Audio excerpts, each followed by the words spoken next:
আজ করেছি বাঙালিদের পছন্দের খাবার বাসন্তী পোলাও। প্রথমে ঘি গরম করে তার মধ্যে হলুদ দিয়ে একটু নেড়ে নেব। জল ঝরানো চালে ঘি হলুদের মিশ্রণটি মিশিয়ে নেব।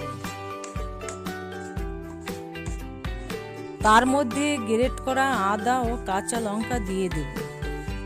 তেলে তেজপাতা, শুকনো লঙ্কা, গোটা গরম মশলা দিয়ে কাজু কিশমিশ ভেজে তার মধ্যে চাল দিয়ে ভেজে নেব।